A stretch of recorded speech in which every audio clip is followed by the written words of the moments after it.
ఇది ఒక interesting news. మామూలు కాదు ఇది. కమలంలో కలకలం, బీజేపీలో అధ్యక్ష పదవిపై పోటాపోటీ, అధ్యక్ష పదవి కోసం ఎవరికి వారే పైరవీలు, రాజా సింగ్ వీడియోతో పార్టీలో లొల్లి, సెల్యూట్ తెలంగాణ సభకు ఎమ్మెల్యే డుమ్మా, అధిష్టాన నిర్ణయానికి కట్టుబడి ఉంటామన్న ఎంపీ రఘునందన్ రావు తదితరులు. బీజేపీ రాష్ట్ర కొత్త అధ్యక్షుడి నియామకంపై బీజేపీలో కలకలం రేగుతోంది. ఓవైపు ఢిల్లీలో కొందరు పైరవీలు చేస్తుండగా తాజాగా గోషామహల్ ఎమ్మెల్యే రాజా సింగ్ వీడియో కలకలం రేపింది.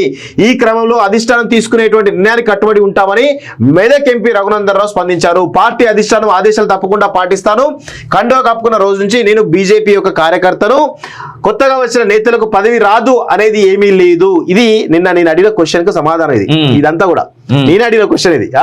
కొత్తగా వచ్చిన నేతలకు పదవి రాదు అనేది ఏమీ లేదు. హిమంత బిశ్వ శర్మకు సీఎం పదవి వచ్చింది. క్రమశిక్షణ గల కార్యకర్తగా పనిచేస్తాను. ప్రజాస్వామ్యంలో ఎవరైనా అభిప్రాయాలు చెప్పవచ్చని అన్నారు. ఈ క్రమంలో రాజసింగ్ తన అభిప్రాయం చెప్పారు అని అన్నారు. నాకు తెలిసి కాంగ్రెస్ లో జగ్గారెడ్డి, బీజేపీలో రాజసింగ్. ఇక వీళ్ళు సమక్షంలో విపక్షం అన్నట్టే. కానీ ఏ మాట కామాట మెచ్చుకోలే. బీజేపీని ఈ మాత్రం బతికుంచింది రాజసింగ్. తెలంగాణ రాజకీయాలపైన ఘాటు వ్యాఖ్యలు చేశారు. రాష్ట్రంలో గొర్రెల స్కామ్, ఫోన్ ట్యాపింగ్ అంటూ చూస్తా ఉన్నాం కదా. సో ఈ గతంలో నుంచి చెప్తా ఉన్నాను, బీజేపీ రాష్ట్ర అధ్యక్ష పదవి అనేది ఎవరికి ఇస్తారు?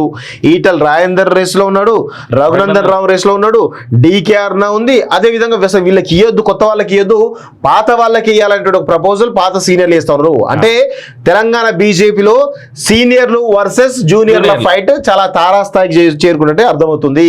అసలు చేరికలు లేకుండా భారతీయ జనతా పార్టీ అధికారులకు ఎట్లా వస్తుంది? కొత్త వాళ్ళకి అవకాశం లేకుండా భారతీయ జనతా పార్టీ అధికారులకు వస్తుందా అనేటువంటి చర్చ కూడా బలంగా జరుగుతూ ఉంది. సో ఇక బీజేపీని ఎవరో బొంద పెట్టాల్సిన అవసరం లేదు. వాళ్ళకు వాళ్ళే కిలోమీటర్ మేర బొంద తీసుకొని ఆ పార్టీని దాన్ని సర్వనాశనం చేసేటువంటి పరిస్థితి తీసుకొస్తా ఉన్నారు. ఏదేమైనా ఇది శుభ పరిణామం కాంగ్రెస్ కి. కాంగ్రెస్ శుభ పరిణామం. ఎట్ ద సేమ్ టైం తెలంగాణలో ఇప్పుడు మళ్ళీ కొత్తగా బలపడాలనుకుంటున్నటువంటి టీడీపీ కూడా లేదు, ఓ పక్క బీఆర్ఎస్ లేదు. దీన్ని అదుగా తీసుకొని బీఆర్ఎస్ కూడా ఎదిగే అవకాశం ఉంటుంది 100%. ఇప్పుడు చిన్న లాజిక్ అన్నా, కేసీఆర్ ఎవడు అవునన్నా కాదన్నా కేసీఆర్ దగ్గర పైసలు ఉన్నాయి. అర్థం చేసుకో. ఒకవేళ బీజేపీ నుంచి బీఆర్ఎస్ కి ఎవడైనా జంపు కొడితే 100 కోట్లు ఈజీగా ఇచ్చి ఆయన కొనుక్కోగలడు, ఖచ్చితంగా కొనగలడు.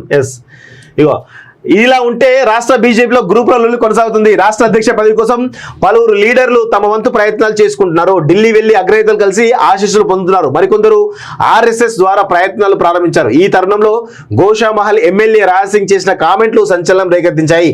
ఆయన విడుదల చేసిన వీడియో హాట్ టాపిక్ గా మారింది. పరోక్షంగా ఎవరికి అధ్యక్ష పదవి ఇవ్వాలో ఈ వీడియోలు చెప్పేశారు. గత కొంతకాలంగా బీజేపీ స్టేట్ బండి కేంద్ర మంత్రి కిషన్ రెడ్డితో రాజసింగ్ గ్యాప్ కొనసాగుతున్న విషయం తెలిసిందే. గతంలో బండి సంజయ్ రాష్ట్ర అధ్యక్షుడు ఉన్నప్పుడు రెగ్యులర్ గా నాంపల్లి ఆఫీస్కి వచ్చి ప్రెస్ మీట్లు పెట్టినటువంటి రాజసింగ్ ఇప్పుడు ఆఫీస్కి రావడం లేదు. గోషామహల్ ఎమ్మెల్యేగా గెలిచిన రాజసింగ్ కు ఫ్లోర్ లీడర్ పదవి కూడా ఇయ్యలేదనే దాంట్లో ఆయన కూడా కొంత నిరుత్సాహంగా ఉన్నట్టు తెలుస్తా ఉంది. సో మొత్తానికైతే ఇక్కడ 2 అంశాలు, సీనియర్ ప్లస్ పార్టీని చచ్చిపోతుంది అయిపోయింది బీజేపీ అన్నదాన్ని కేవలం ఊపి ఊపి ఊపి ఆయనే మరి.